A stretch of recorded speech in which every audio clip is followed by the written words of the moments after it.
Bagaimana kenal Allah sebagai Tuhan?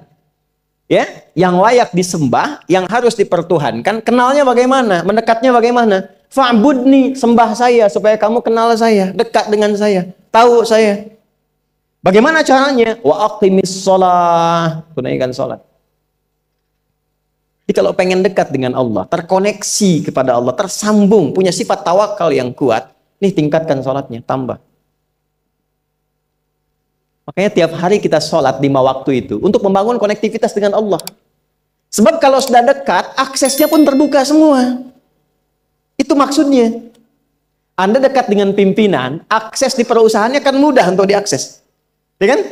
Kita punya kenalan yang kuat, yang punya sesuatu, aksesnya mudah dibuka. Kita kenal Allah dan dekat dengan Allah, apa yang sulit bagi Allah. Dan ini kita yakin. Nah sekarang Allah kasih jalan. Coba lihat orang-orang dulu, ya. Mereka ketika akan melatih dirinya untuk tersambung kepada Allah, sholat semua, termasuk para nabi, rasul. Tapi dahsyatnya, ketika ada apapun dalam kehidupannya yang sulit Allah mudahkan, minta langsung dikabulkan. Dan sangat luar biasanya, seringkali terjadi mintanya lewat sholat. Nabi Zakaria itu kan dihukumi istrinya oleh medis itu menopause dan mandul, maaf, nggak mungkin punya keturunan. Kapan mintanya? Dalam sholat. Mohon sama Allah. Dan itu dikabulkan. Dan diabadikan di Quran dengan surah yang sama, Ali Imran ayat 38 sampai 39. Hunalika da'a Zakaria rabbah qala rabbi habli min ladunka dzurriyyatan thayyibah innaka sami'ud du'a. Ya Allah, mereka mengatakan aku nggak mungkin punya keturunan. Mereka mengatakan istriku punya keterbatasan. Maka aku memohon kepadamu yang tidak punya batas dalam pemberian. Engkau yang maha mendengar. Kalau kepada yang maha mendengar doa saya tidak dikabulkan, mohon tunjukkan kepadaku lewat sholat ini ya Allah, dengan cara apa lagi dan kepada siapa aku mesti memohon. Itu nggak nunggu lama, permohonan selesai turun jawaban ayat 39-nya. Fanadatul malaikatu wa huwa qa'imun yusalli fil mihrab. Turun malaikat mengabarkan engkau dapat kabar gembira akan punya anak, langsung namanya dikasih Allah Yahya. Annallaha yubasyiruka bi Yahya. Artinya hidup yang mustahil menurut manusia, lahir dari rahim seorang perempuan, maaf, yang divonis monopause dan mandul bayi yang hidup, kata Allah nggak ada yang mustahil, lahir dan terjadi itu. Yahya, John, lahirlah. Kapan terjadinya? Saat sholat. Karena itu saat dipanggil sholat, itu isinya tuh kan doa semua. Silakan ngecek, isinya doa semua. Dari mulai takbir, sujud sampai salam, isinya doa semua. Dan itu konektivitas kita dengan Allah, minta. Kapan itu bisa terkabul dengan cepat doanya? Kapan selesai urusan kita? Kalau koneksinya bagus. Makanya disebutnya zikir, yang terhubung, yang nyambung. Semakin kenal, semakin dekat, semakin mudah. Kadang belum minta, sudah diberi. Ada yang orang belum berucap, Allah sudah berikan. Sehingga ketika menghadapi masalah yang sama, ringan. Bukan nggak punya masalah. Akan dihadapi, diringankan oleh Allah. Masalah yang sama, ini sampai ribut, adu argumentasi. Orang ini cuma senyum, selesai. Betapa banyak masalah kecil diargumentasikan jadi besar. Akhirnya problem. Tapi tidak sedikit masalah besar dihempaskan di atas sajadah. Ketika koneksinya dengan Allah itu kuat, tiba-tiba hilang seketika. Selesai. Makanya Nabi Yakub kalau punya masalah, yang beliau lakukan apa? Dia bentangkan sajadahnya, dia sholat, dia mohon kepada Allah. Itu dilestarikan di Quran surah ke-12 Yusuf ayat ke-86. Aku tuh kalau sedang punya masalah apapun, ya aku bangun konektivitas dengan Allah. Innama ashku bathi wa huzni ilallah. Saya curhatnya cuma sama Allah. Ini Pak, ini bagian pertama. Nah, jadi kalau ingin semakin kuat, sampai ada masalah diringankan, mau kerja dibukakan pintunya, itu ada jenisnya. Yang pokok ada 5 waktu, 17 rakaat. Yang detil itu ada pada sunnahnya. Dan itu hebatnya dalam Islam. Dijelaskan caranya, disebutkan tujuannya, dan diterangkan hikmahnya. Contoh. Kita sekarang jam berapa? Jam 9.20. Di waktu saat ini ada waktu sholat disebut dengan sholat duha. Duha itu dibagi 3. Ada awal duha, penguat zikir, pengganti seluruh bagian zikir di tubuh kita, yang disebut dengan syuruk. Itu kurang lebih jaraknya 1 jam setelah subuh. Jadi kalau tadi 4.45, ya 5.45 menjelang jam 6 itu masuk syuruk. Setelah itu masuk ke jam 8 sampai ke kurang jam 10 itu pertengahan duha. Pertengahan duha. Apa fungsinya? Di antaranya mempermudah rizki. Di antaranya.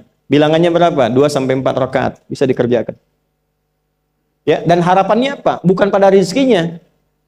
Ya, jadi jangan sampai motifnya cuma sekedar ke duniawi, kurang tepat.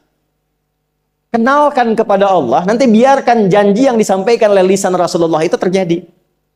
Ya, jangan pada rizkinya, ini terbatas, cuma sampai situ. Tapi kalau kita minta sama Allah, dikasih jalannya itu dari sisi yang tidak kita duga. Anda berhitung, Allah kasih hitungan. Anda tak berhitung, Allah kasih apa yang tidak pernah Anda hitung sebelumnya. Itu poinnya. Maka lakukan sholat, dekati. Itu yang disebut sholat duha. 2 rakaat, tambah lagi 2. Untuk kenal Allah.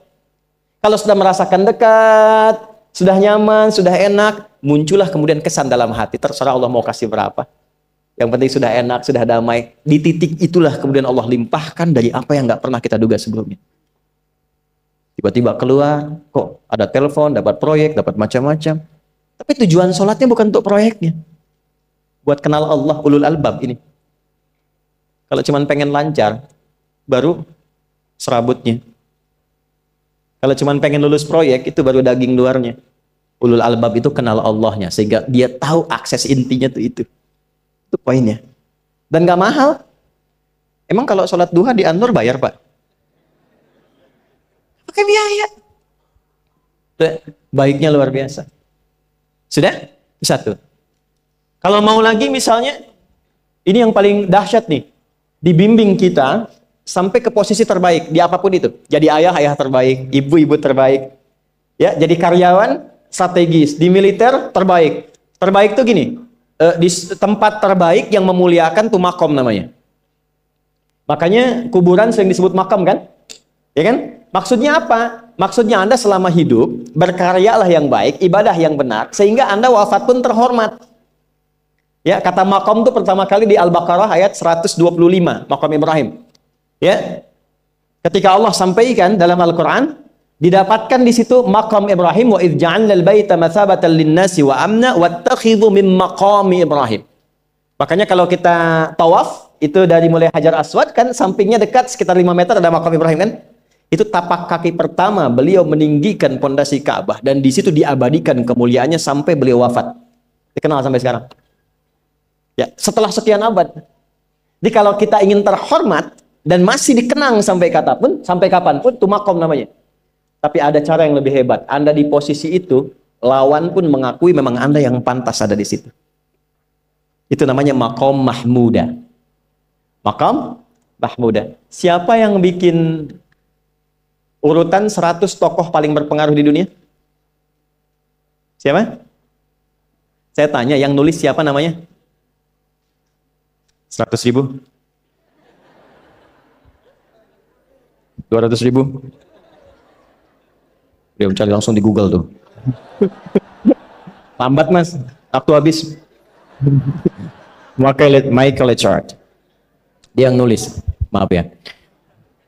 Urutan pertamanya siapa? Muhammad SAW. Yang nulis itu muslim atau bukan? Kok bisa tergerak hatinya untuk menempatkan seorang nabi muslim di tempat pertama? Saya tanya begini, kenal Abu Jahal nggak? Ya Allah, makin siang nih nggak fokus nih. Saya kira cuma di Bengkalis saja yang kenal Abu Jahal, sini kenal juga. Baik, Abu Jahal itu, apakah orang ini tidak kenal Nabi? Orang ini tahu, kalau saya sebut orang ini berarti kurang bagus ya. Kalau saya sebut beliau berarti baik ya. Abu Bakar saya sebut beliau, Abu Jahal orang ini. Maksudnya Abu Jahal. Apakah orang ini tidak tahu kalau Nabi itu mulia? Nabi unggul. Nabi hebat kan? Jadi mengakui sebetulnya Nabi unggul. Dan gulat dengan Nabi itu dalam olahraga kalah. Dia tahu Nabi itu kuat. Ya. Di dalam cinta juga tahu Nabi paling unggul. Abu Jahal melamar Sayyidah Khadijah ditolak, Nabi nggak lamar, Sayyidah Khadijah minta dilamarin. Ya. Dari sejak itulah dia nggak mau tahu semua yang dari Nabi, pokoknya semua harus jelek. Walaupun dia tahu itu baik. Nggak kenal, sampai nggak menanamkan pada dirinya nggak ingin kenal kebaikan Nabi. Nggak ingin kenal pada sesuatu, itu jahlun namanya. Jadi kalau ada mbahnya yang paling bodoh, yang nggak pengen tahu, itu Abu Jahal namanya. Maka sejak saat itu orang ini disebut dengan Abu Jahal. Tapi Abu Jahal pun itu meyakini kebenaran, kekuatan Nabi, cuman karena iri saja. Gitu. Tapi dia nggak bisa nolak. Menilai seseorang di tempat terbaik yang kita nggak bisa nolak dan mengakui memang dia orang yang terbaik, itu namanya maqam mahmudah. Tahukah Anda? Jalan untuk mencapai maqam mahmudah itu nggak akan mungkin kita dapatkan kecuali mendekati yang punya semua maqam, yaitu Allah Subhanahu wa Ta'ala. Dan jalannya lewat sholat. Itu lewat sholat. Tapi karena ini levelnya istimewa, tingkat tertinggi, ya prajurit pengen jadi komandan terhebat yang diakui, nggak ada orang nyoal. Di kepolisian pengen jadi pimpinan yang baik dan semua mengakui sehingga nggak ada yang nyoal. Di perusahaan pengen jadi pimpinan yang ideal, ya semua mengakui, nggak ada yang nolak. Itu maqam mahmudah. Jalannya apa? Ternyata nggak pakai uang, nggak pakai koneksi-koneksi yang tidak jelas. Koneksinya dibangun dengan Allah sehingga Allah melembutkan hati semua orang itu untuk menetapkan dia yang terbaik. Sholat. Karena levelnya tinggi, dinaikkan dari sekedar sholat fardu. Ditempatkan di waktu yang tidak biasa. Butuh pengorbanan, butuh perjuangan. Namanya tahajud. Turunlah Quran surah ke-17 ayat 79 sampai 81 itu.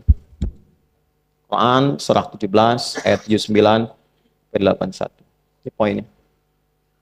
Wa minal laili fatahajjad bihi nafilatan laka asa ayyab'athaka rabbuka maqamam. Ini kan terjadi keanehan kan, ironinya. Anda pengen sukses, pengen tertinggi, Anda tahu Allah penentunya, Anda tahu Allah yang punya rizki, Allah punya kekuasaan, tapi Anda nggak mendekati Allah. Terus yang dipakai cara-cara salah, kenapa harus korupsi? Kenapa harus nyogok? Kalau SK-nya nggak Allah tetapkan, nggak akan turun juga. Dan sudah hukum, kalau ayah berbuat maksiat, itu anak istri pasti kena. Itu udah hukum. Makanya saya mohon deh, ya para ayah itu kalau mencari nafkah, cari yang benar. Kasihan anak Anda yang di SD. Harus berhenti sekolah. Maaf, bukan anak Anda, maksudnya anak orang lah. Kenapa harus korupsi? Maka ketika ada tawaran sogokan yang nggak bagus, tuh yang dibayangkan tuh itu bukan cuma proyek jalan dapat uang banyak, tuh anak-anak tuh bahaya. Ke sekolah disebut anak koruptor, sedih. Istri nggak sanggup keluar belanja. Tuh pikirkan, itu sudah hukum. Sudah hukum. Anak juga begitu. Kalau mau berperilaku, ingat orang tua. Sebab ketika tidak baik, orang tua pasti kena. Anak di sekolah berantem, yang dipanggil siapa? Orang tuanya. Itu selalu terikat. Di rumah tangga itu selalu begitu. Karena nafas itu terikat. Semua saling mengikat. Babnya itu jelas. Nah, balik ke sini. Kalau ingin tingkat yang tertinggi, dekati pemiliknya Allah. Ini. Makanya tuh harus punya itu. Itu ringan kalau sudah punya itu tuh Allah. Saya punya Allah. Kita mau apa? Takut hidup. Nabi ditodong pakai pedang. Siapa yang menyelamatkan Muhammad sekarang? Ringan Nabi jawab, Allah. Jatuh pedang. Dibalik, kamu siapa yang menyelamatkan kamu? Bingung. Dan punya Allah itu luar biasa. Nah, ini yang harus tanamkan pada jiwa. Punya Allah sebagai Tuhan. Kalau sudah dekat, kenal, baik dengan itu, akses mudah semua. Dan yang paling indah itu apa? Menerima apa yang Allah tetapkan. Hari ini nggak dapat, alhamdulillah. Saya masih dikasih jalan. Alhamdulillah, besok belum dapat. Ada akumulasi, paham. Paham.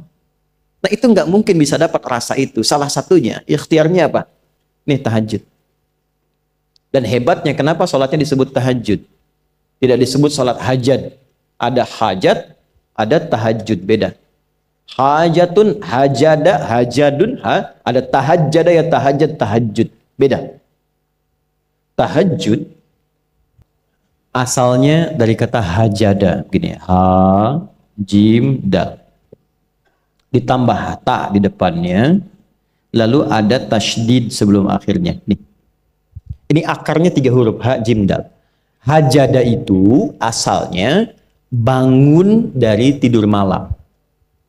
Tidur dulu, lalu bangun setelah itu. Itu hajada. Pelan-pelan. Paham sampai sini? Kita teruskan. Kalau kita ingin berusaha untuk bangun, mengoptimalkan diri untuk bangun, maka tambahkan tak di depannya. Berusaha untuk mendapatkan atau mencapai sesuatu. Kalau yang kita akan lakukan itu tidak mudah, nggak gampang bangunnya, sehingga butuh rencana, butuh persiapan, ya kan? Maka tambahkan tasydid sebelum huruf akhirnya. Dari kata syiddah, apa yang mau dikerjakan ini nggak mudah. Memang pengen bangun itu jam 3. Tapi kan nggak tiba-tiba ujuk-ujuk bangun jam 3, belum tentu. Ya kan? Kita harus rencanakan dulu supaya bisa bangun, saat bangun tuh siap, bukan cuman bangun. Bangun jam 3, salatnya 4:30, ya kan jauh. Maka untuk bangun jam 3 itu butuh persiapan, nih syiddah. Maka rencanakan, pasang alarm 3 kali. Misal yang ikhtiarnya jam 2, jam 2.15, jam 2.30. Alarm jam 2 untuk mematikan alarm yang kedua. Gitu kan? Yakin saya Anda kalau pasang alarm malam tuh nggak satu, yakin? Bangun, ceklek, mati. Minimal ingat akan ada alarm berikutnya kan? Nah, itulah tak. Allah itu sudah tahu modus-modus kita itu. Karena alim maha mengetahui. Detailnya kan kita lakukan kan Allah sudah tahu. Alarm yang kedua membangun kesadaran paripurna. Peringatan kedua. Kalau pengen bangun, enggak tertidur. Maka ketika sampai pada alarm ketiga, sudah sadar kita. Oh. Bapak Bu, alhamdulillah. Lebih baik telat daripada enggak sama sekali. Bangun. Ini. Kalau kita tarik ke implementasi hidup, pengen level tertinggi itu butuh perjuangan. Latihan dulu, kan? Menguras fisik, energi, tenaga, biaya, hasilnya indah. Tapi ada jalan cepat untuk mendapatkan itu. Nih aksesnya bangun kepada Allah. Gitu. Kalau kita tingkatkan ini, itu luar biasa. Jadi itu. Jadi. Nah, kalau ini terus ditingkatkan, nanti membangun value yang terasa. Ada nilai-nilai yang terasakan, kita merasa lebih dekat dengan Allah. Yang biasanya tadi dipanggil azan baru ingat sekarang, baru selesai subuh udah ingat isya. Nanti isya bagaimana? Itu kan urutkan. Tapi tetap zuhur juga, zuhur, asar, maghrib, isya. Waktunya kenal jam berapa. Bahkan dipetakan, saya nanti akan ke sini, masjid yang terdekat di situ. Jadi lihat peta itu, ya lihat peta jalan. Saya nggak sebut nama supaya nggak endorse. Itu lihat peta jalan. Itu dia petakan, saya akan sampai di situ jam berapa, durasinya berapa, masjidnya di mana. Kalau tertinggal di situ, di sini saya sholat Jumatnya. Sampai ke situ. Nah, value yang membuat kita semakin meningkat dekat dengan Allah, itu takwa namanya. Takwa. Disebutkan sebanyak 240 kali dalam Al-Quran. Nah, intinya itu ini nih. Jiwa takwanya. Kalau ini sudah ada, Allahu Akbar. Silahkan Anda keluarkan semua kata-kata takwa di Quran. Tidak ada kecuali yang indah semuanya. Quran surah 65. 65 itu babnya bab tolak. Surahnya At-Tolak. Tolak itu persoalan terbesar di rumah tangga. Nggak akan bisa terjadi yang demikian itu kalau ada takwa di dalamnya. Nyambung. Kalaupun mesti terjadi, itu spirit takwa mengarahkan pada yang terbaik. Makanya di ayat kedua di ujungnya, sampai ke ayat 3, apa yang terjadi? Di rumah tangga itu kan cuma 2 babnya.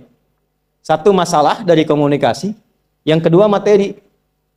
Perhatikan, wa may yattaqillaha yaj'al lahu makhraja wa yarzuqhu min haitsu la. Siapapun yang mampu meningkatkan takwanya kepada Allah, pakai man tuh, setiap personnya. Suami, istri, ayah, ibu, anak, satu keluarga mencoba meningkatkan takwa. Dia tahajud, bangun semua ingatkan. Bangun semua tahajud, salat duha, yuk ingatkan dimanapun. Alhamdulillah. Apa yang terjadi ketika dilakukan? Apa jawab Allah? Yaj'al lahu makhraja. Enggak pakai alif lam, makhraja. Masalah apapun yang engkau alami. Suami berangkat ada masalah. Ada masalah umum yang semua orang mengalami itu. Tapi yang ini enggak. Kena macet, ada macet dia mau berangkat, tiba-tiba diarahkan, jangan lewat situ Pak, macet, Bapak kesini aja. Ya. Pak ikut kami saja Pak, tiba-tiba patwal datang, ayo ikut. Ya, itu bisa terjadi. Wa yarzuqhu min haitsu la yahtasib, bahkan rezekinya pun itu datang dari sisi yang nggak diduga. Nggak nyangka ya, emang nggak sangka datangnya. Ya, habis sholat tiba-tiba telepon masuk, belum selesai proyek ini ada permintaan itu. Beda istidraj dengan takwa itu lain. Kalau istidraj itu bertambah tapi lupa Allah. Hati-hati. Proyek nambah, sholat lupa. Hati-hati. Hati-hati ya. Pekerjaan menambah, omset nambah, tapi nggak pernah bisa ngaji. Nggak pernah mampu sholat. Hati-hati itu. Dan paling bahaya kalau itu nambah terus sehingga membuat lupa semua ibadah. Itu istidraj namanya. Istidraj. Ancamannya akhirat tuh, hati-hati. Segera ingat, segera ingat. Tapi kalau semakin nambah, semakin ingat Allah, itu anugerah. Karena Allah telah menilai hamba ini paham menjalani kehidupan, sehingga dia ngerti. Makanya Utsman, Abdurrahman bin Auf, setelah masuk Islam, hartanya makin nambah. Karena kenapa? Karena telah dinilai layak mengelola harta, paham cara mengelolanya. Dapat segini, alokasikan ke sini. Dapat segini, alokasikan ke sini. Pak, di mana logikanya ada 600 truk hasil usaha? Bapak punya 600 perusahaan. Satu perusahaannya itu bergerak di bidang misalnya logam mulia. Ya, ada emas, ada berlian, ada macam-macam dan sebagainya. Satu kali Anda berhasil mendapatkan kurang lebih 600 truk logam mulia di dalamnya. Mau datang kemudian ke tempat Anda di jalan. Tiba apa yang terjadi? Ada komen tetangga kepada Anda. Misal, komennya nggak langsung, cuma ke teman tetangga Anda dengar. Waduh, Pak Asep hisabnya luar biasa kayaknya ya. Hisabnya, bukan berliannya. Hisabnya luar biasa, terus nyampe di telinga Anda. Kira-kira ketika mendengar itu respon Anda apa? 100.000? Bingung kan? Bingung. Lihat Abdurrahman bin Auf, jazakallahu khair. Datang 600 kafilah pakai unta. Isinya semua emas, berlian, perak, macam-macam. Heboh Madinah, bum bum bum bum bum bum bum. Tiba-tiba Sayyidah Aisyah komen radhiyallahu taala anha. Beliau kan yang terdekat dengan Nabi, satu istri Nabi SAW. Jadi kalau sudah ring satu Nabi, ada yang komen, kita tuh cuman 3 sikapnya. Like, share, and subscribe. Gak usah ikut komen lagi. Sukai, share, subscribe. Ikuti jalannya. Apa komennya? Secara singkat, kama qalat. Aku pernah mendengar Nabi SAW mengatakan, Abdurrahman bin Auf itu agak lambat hisabnya. Ya, selambat-lambatnya cepat juga dibanding kita kan? Ya? Maksudnya apa? Ingin menggambarkan betapa banyak kekayaannya. Scan, checklist, semua. Ketika mendengar komen itu, apa kata Abdurrahman bin Auf? Saya jadikan semua yang baru datang itu saya sedekahkan semua untuk orang Madinah. Supaya mempercepat hisabnya itu. Saya sedekahkan semua.